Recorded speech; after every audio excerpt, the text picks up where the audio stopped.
الشيطان الرجيم بسم الله الرحمن الرحيم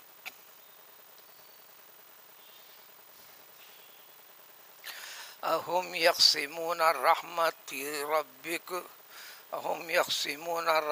ربك نحن قسمنا بينهم معيشتهم في الحياة الدنيا ورفعنا بعضهم فوق بعض درجات ليتخذ بعضهم بعضا سخرية ورحمة ربك خير مما يجمعون۔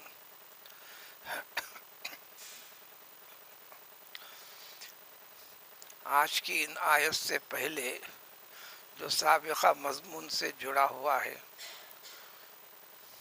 جس کے اندر ذکر تھا ایک اعتراض کافروں کا پیغمبر صلی اللہ علیہ وسلم کی رسالت کے بارے میں۔ پیغمبر علیہ الصلاۃ والسلام نشو نما پائے یتیم، بغیر مال و متاع کے، غریب، یتیم تھے، غریب تھے، سہارا ملا دادا جان سے، ان کے بعد سہارا ملا چچا جان سے، ابو طالب سے، پھر اس کے بعد خود آپ محنت کیے، بکریاں چرائیں، پھر اس کے بعد بحیثیت ملازم حضرت خدیجہ رضی اللہ تعالیٰ عنہ جو ابھی شادی نہیں ہوئی تھی، ان کا کام کرتے ہوئے ان کی تجارت کے سامان کو ادھر سے ادھر لے جانا، فروخت کر کے لانا، اس میں رہے۔ پھر اس کے بعد اللہ تبارک تعالیٰ نے آپ کو حضرت خدیجہ رضی اللہ تعالیٰ عنہ کے نکاح سے جوڑ دیا، اور وہ اپنے سلسلے میں جیسے ورقہ بن نوفل ابراہیم جو نصرانی مسلمان تھے، راہب تھے، دیندار خاندان قبیلہ تھا، اور یہ بڑے تاجر بھی تھیں۔ پھر ایمان کی حقیقت جو ان کے دل میں سما گئی تو دین حق کے لیے ہر چیز دین کے لیے اور رسول اکرم صلی اللہ علیہ وسلم پر نثار کر دی، نشاور کر دی، جس کی تفصیل اختصار کے ساتھ سورۃ والضحیٰ کے اندر وہی تفصیلات ہیں۔ کئی ایک چیزیں مخالفت کے کر دیکھ لیا، آخر میں قرآن کو یہ کہہ کر، نبی علیہ الصلاۃ والسلام کی نبوت کو یہ کہہ کر بہانہ بنا کر انکار کرنے لگے کہ یہ جب اللہ تعالیٰ کا کلام ہے، رسالت کے لیے منتخب اللہ تعالیٰ بندے کو فرماتے ہیں، تو کیوں نہیں ان دو عظیم شہروں میں سے، مکے میں سے یا طائف میں سے، جو دنیاوی اعتبار سے، شہرت کے اعتبار سے، مال و دولت کے اعتبار سے عظیم شخصیتیں مانی جاتی ہیں، جس کی وضاحت کل گزر چکی۔ ایک عروہ ابن مسعود ثقفی جو طائف کے باشندے تھے، جن کے کاروبار مکے میں تھے، مکے کو بھی آیا جایا کرتے تھے، دکانیں تھیں، رہا کرتے تھے طائف میں، اور مکے میں ولید بن مغیرہ مال و دولت کے اعتبار سے بڑا سرمایہ دار تھا۔ اشارہ کرتے ہوئے کہہ دیا اگر اللہ کو منظور ہوتا نبوت دینا تو ان دو شہروں میں سے کسی ایک کو نبوت عطا کرتے تھے، مختلف قسم کے چیزوں کے، ان کے اعتراضات وغیرہ، تاکہ کلام پاک کی حقانیت کا پتہ چلے، رسول اکرم صلی اللہ علیہ وسلم کی نبوت کی تصدیق ہوتی چلے۔ اس لیے ایمان کے ساری چیزوں میں اللہ وحدہ لا شریک پر ایمان رکھنا، پیغمبر صلی اللہ علیہ وسلم کو نبی حق برحق ماننا، جو ایمان کی بنیادی شرطوں میں سے ہے۔ ان کے کئی ایک چیزوں کے جواب دینے کے بعد آج کی اس آیت میں اس کی مزید وضاحت کرتے ہوئے یہ ذکر ہے اہم یقسمون رحمت ربک، ان سے کہہ دو اے پیغمبر صلی اللہ علیہ وسلم، اپنے رب کی رحمت، نبوت کو یا رحمت فرمایا، آپ جو رحمت العالمین نے نبوت کی عطا کیے جانے کی وجہ سے چھیں۔ اللہ تعالیٰ اپنی رحمت کو تقسیم کرتے ہیں یہ لوگ جو مطالبہ کر رہے ہیں کہ فلاں کو نبوت دینا تھا، نبی بنانا تھا، یہ اللہ تعالیٰ کی رحمت اور فضل والا معاملہ ہے؟ کیا یہ لوگ تقسیم کرنے والے ہیں؟ کیا ان کے خیال منشے کے مطابق کرتے چلیں گے اللہ تعالیٰ؟ اللہ تعالیٰ خوب اور بہتر جانتے ہیں کس کے اندر کس قدر استعداد صلاحیت ہے۔ ان چیزوں کا تو سارے مشرکین مکہ کو اعتراف بھی تھا، بچپن سے ایک ایک چیز کی خبر بھی تھی۔ نبوت کے اعلان سے پہلے ہی اب صادق، امین، وفادار، امانت دار، ہر قسم کے خرابیوں سے پاک، جبکہ سارا زمانہ خرابیوں کے ساتھ تھا، بت پرست تھا، بت پرستی سے پاک۔ بت پرستوں میں جو پیدا ہونے والے جھگڑے ہیں، ان جھگڑوں کو حل کرنے والے، کسی ایک صفت میں بھی، عادت میں بھی کسی کو اختلاف بھی نہیں تھا۔ جب نبوت عطا ہو گئی تو اب یہ اعتراضات نکلنے لگے۔ تو اللہ کا ارشاد ہے، کیا یہ لوگ اپنے رب کی رحمت کے تقسیم کرنے والے ہیں؟ یعنی نبوت ان کے کہنے کے اوپر تقسیم ہوگی؟ اب آپ دنیا داری کی بات کرتے ہو، وہ کیا تمہارے اختیار کی بات ہے؟ نحن قسمنا بینہم معیشتہم فی الحیات الدنیا، اس دنیا کی زندگی کے اندر بھی جو مال و دولت کے اعتبار سے امیری میں درجے، اس سے بڑا امیر، اس سے بڑا، اس سے بڑا، اس سے بڑا، اس سے بڑا، فقیری کے اندر درجے نیچے کی طرف چلتے جاتے ہیں، امیری کے درجے اوپر اٹھتے چلتے ہیں، جبکہ ہر ایک کا خالق اور مالک اللہ تعالیٰ ہے۔ ہر ایک کو زندگی عطا کرنے والا، رزق عطا کرنے والا، اسباب دینے والی ذات اللہ تعالیٰ کی ہے۔ یہ بھی تو ہم نے اپنے حکمت اور مصلحت کے لحاظ سے ہم نے تقسیم کیا ہے۔ اس قسم کے مسئلے کو قرآن میں کئی جگہ کئی پہلوؤں سے کیسا ذکر کیا گیا۔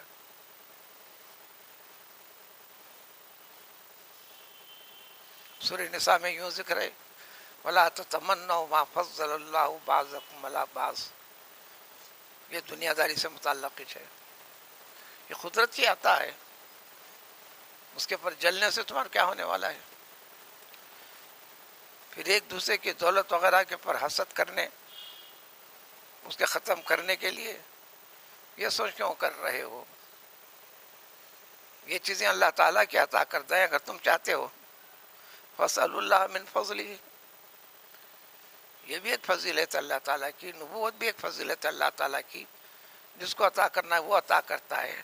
دنیا داری کی تقسیم بھی اللہ تعالیٰ کی ہے، 20 حکمتیں ہیں اس کے اندر، امیر کے درجے مقرر کرنا، غریبی کے درجے مقرر کرنا، تاکہ سارے انسانوں کا تعلق، وابستگی ایک دوسرے سے جڑا رہے۔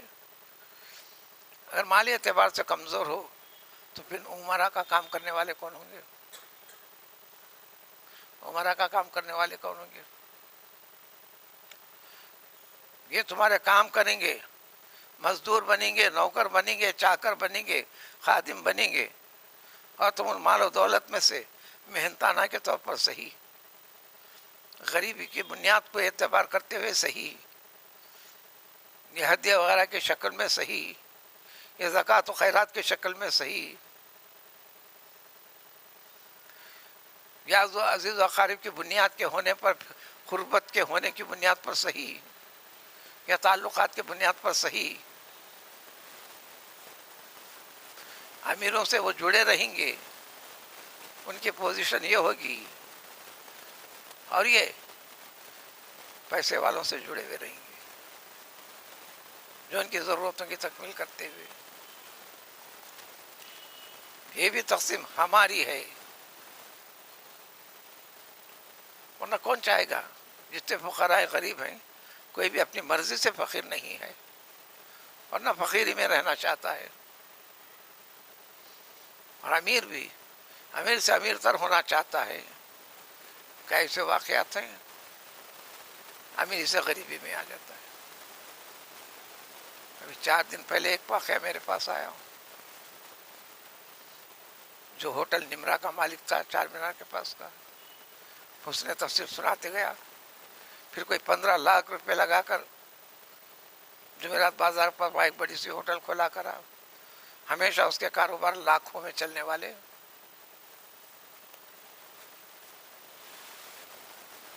لیکن کچھ ایسی چیزیں ہو گئیں، ساری کی ساری چیزوں سے کھو دیا، سارے لاکھوں روپے ختم ہو گئے. خود کو اب گھر چلانے کے لیے مشکل. بغیر کسی جھجک کے وہ کہتا ہے اب میں روزانہ آٹو چلا رہا ہوں، میں پیچھے نہیں ہٹ رہا ہوں، میرا گھر چلنا ہے، اب میں روزانہ آٹو چلا رہا ہوں.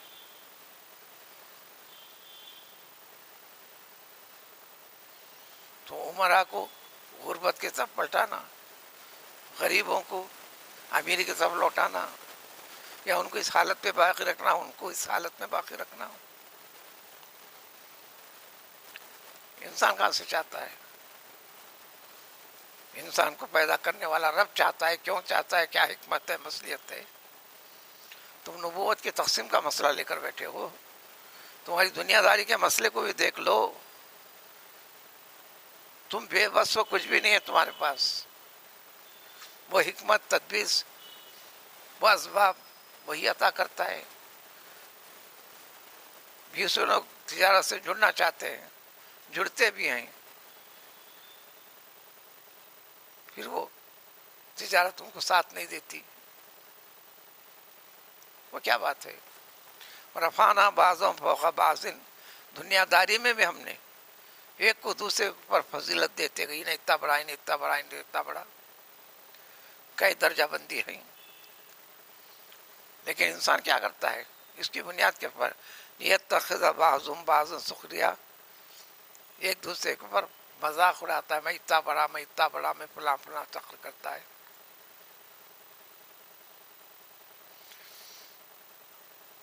اگلے پارے میں اور ذکر آئے گا، انما اموالکم و اولادکم زینۃ و تفاخر بینکم. پیسے والا، پیسے کی بنیاد پر ایک دوسرے پر فخر. اولاد والا، میرے اتنے بچے، اتنے بچے.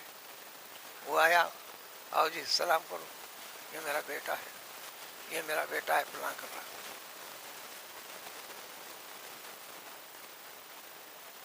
ہر چیز معاشرے کی چلتی ہوئی، ہر چیز پر غور کرنا، تفکر، یہ ایمان کی اصل بنیاد ہے. اپنے رب کو پہچاننے کے لیے بھی تعلیم دی پیغمبر صلی اللہ علیہ وسلم نے، تفکروا فی خلق اللہ ولا تفکروا فی ذات اللہ، او کما قال علیہ الصلوۃ والسلام. قرآن کی آیت کا ترجمہ ہے بس، الذین یتفکرون فی خلق السماوات والارض.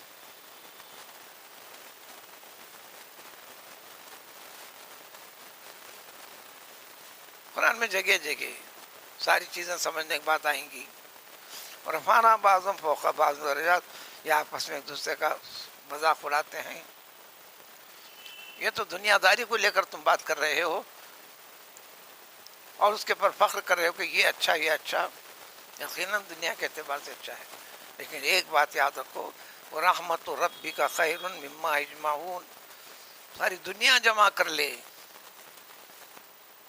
ہمیشہ وقتاً فوقتاً اخبار میں خبر آتی ہے، ساری دنیا میں پیسوں کے امیری کے اعتبار سے ان کا نمبر 5واں، ان کا 10واں، ان کا 100 نمبر ہے، فلاں فلاں فلاں ہے.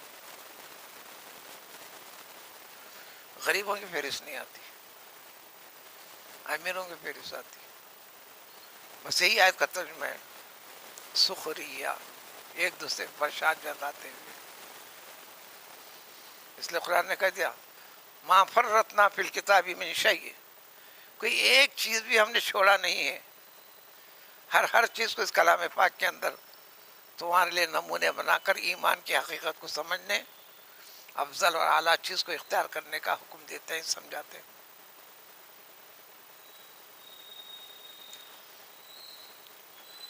اور رحمت ربک خیر،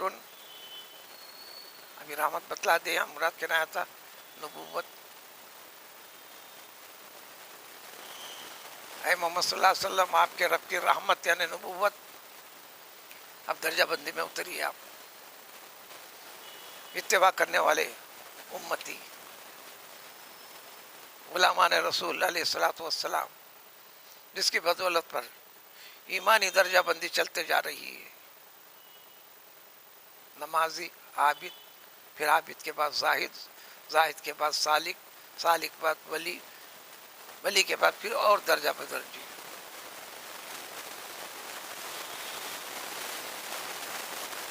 یہ چیز جس کو نصیب ہوتی ہے، ساری دنیا والے جتنا سب مل کر جمع کرتے ہیں، اکٹھا کرتے ہیں، ان تمام چیزوں سے اللہ کے نزدیک سب سے افضل بہتر ہے. اس لیے حدیث شریف میں اگر کسی کو قرآن یاد ہے، ان سمجھتا ہے دنیا والوں کو دیکھ کر، دنیا داروں کو دیکھ کر میں تو کمزور قسم کا آدمی ہوں، تو کہتے ہیں کہ اس کی یہ سوچ سب سے گناہ کی قسم ہے. اس کے رب کے پاس سب سے زیادہ درجے پر ہے، لیکن شرائط کے ساتھ، علمی بنیاد پر. کہیں بھی دنیا داری سے اس کو جوڑنے کی نیت کر لیا، یہ سارے فوائد سے محروم ہو جاتا. دینداری کا پہلو رکھنا ہے. ایک مولانا ہے، نام سن کے کیا کرتے ہیں؟ نام ذکر کر تو غیبت ہوئی.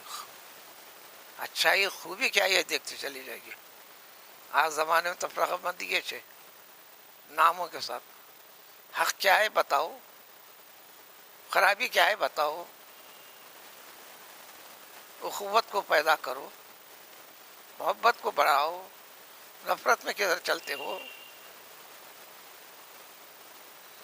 انہوں نے کام لے کر آ گیا کتاب کی ترتیب دینے کا، بغیر اطلاع دیے کہ آٹو بھر کے کتابیں میں لے کر آ کر ڈال دیں. میں نے کہا کیا کیا چیز ہے؟ پہلے یہ بات یاد رکھیے، یہ کام نہیں کروں گا میں. پھر شہر کے بڑے مقرروں میں سے دو دو چار چار تقریریں میں کسی دن میں سیزن کے لحاظ سے کرنے لگتے ہیں. بولا یہ ذمہ داری آپ کی ہے، اس پہ اعزاز ملنے والا آپ کو ہے. آپ نے یہ کیسے سوچ لیا کہ میں کر کے دوں گا اور آپ لے لیں گے؟ آپ اپاہج بھی نہیں ہیں اس میدان میں، لنگڑے بھی نہیں ہیں، یعنی علمی میدان میں قوم کے رہنما بنے ہوئے ہیں. کہنے لگے مجھے فرصت نہیں. غیر سے کام کرا کے پھر اعزاز لینا کیوں چاہتے ہیں آپ؟ خیر بات چیت ہوئی. آخر میں ایک میں نے سوال کیا ان سے، آپ جو شب و روز اتنے تقریریں کرتے ہیں، ایک بات مجھے بتائیے، آپ کو کس قسم، آپ کو کتنا فائدہ ہوتا ہے، کیا ہوتا ہے؟ میں نے ایسا سوال کیا، دیکھیں گے انہوں دنیا سے جوڑ کر جواب دیتے ہیں یا دینداری روحانیت سے جوڑ کر جواب دیتے ہیں، جبکہ مہینوں سالوں گزار رہے ہیں بعض و بیان کے اندر. تو فوراً جواب کیا دیا مولانا نے؟ نہیں مولانا، شہر میں جو جاتا ہوں تو کوئی زیادہ پیدا نہیں ہوتا، 300-500 کا لفافہ پڑھا دیتے ہیں. شہر کے باہر جاتا ہوں، وہ ضلع میں ادھر ضلعوں میں کچھ فائدہ 5,000 10,000 کا 8,000 کا ہو جاتا ہے. میں کچھ نہیں کہا، خاموش بیٹھا. میں سوچ دیکھنا چاہ رہا تھا. تو دنیا کے ساتھ جوڑ دیے تو احادیث وضاحت کے ساتھ یہ کیوں نہیں ذکر کر لیتے ہیں؟ اس طرح حفاظ کرام بھی اس کو رمضان کو سکرا دیا، اس سے مشکل مل جائیں گے، یہ مد نظر رکھتے ہیں. تو پھر وہ عظیم فوائد کا جو تذکرہ شریعت کی شارع علیہ الصلوۃ والسلام کی روشنی میں ہے، خود بخود محروم کی بھی وضاحت ہے، احادیث تفصیل کے ساتھ، ایک ایک چیز کا مضمون بھی ہے. اللہ تعالیٰ پوچھے گا ایسے سے، اے حافظ قرآن کیا بتا تیری خوبی؟ اس کو کہے گا کہ میں تیرے کلام پاک کو یہ کیا ایسا کیا ایسا کیا. اللہ تعالیٰ فرمائے گا نہیں، تو لوگوں کے سامنے میں اچھا پڑھنے والا مجھے کہیں، اچھی قرات والا کہیں، یا اس سے فلاں چیز ہو، اور وہ چیز میں نے دنیا میں عطا بھی کر دیا، لوگ تعریف بھی کرے تیری. اب کیا چاہتا ہے تو میرے پاس؟ عالم سے بھی کہیں گے تو اس طرح درجہ بنتی، وائف سے، فلاں فلاں سے، سب سے.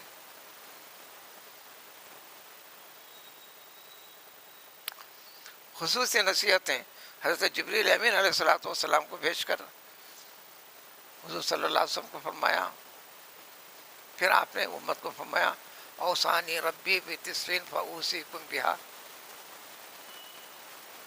انہوں سے ایک چیز بتایا الاخلاص بالعمل فی السر والعلانیہ، اوصانی ربی، ہر معاملے میں اخلاص اور خلوص والی کیفیت ہونا، چاہے ظاہری حالت میں ہو کہ باطنی حالت میں ہو، ہر ایک کے لیے ہر چیز کی گرفت ہے، لکھے پڑھے لوگوں کے لیے، ان کے لیے تو ان کے پاس سب سے زیادہ نگرانی بھی ہے۔ پھر آگے مطلب چلے گا، اسی سے وضاحت کا مزید تھوڑی سی اور وضاحت ہے چند آیتوں میں، اگلے آنے والی آیتوں میں اسی مضمون کی تکمیل آئے گی انشاءاللہ، کل سلسلہ چلے گا۔ سبحان اللہ۔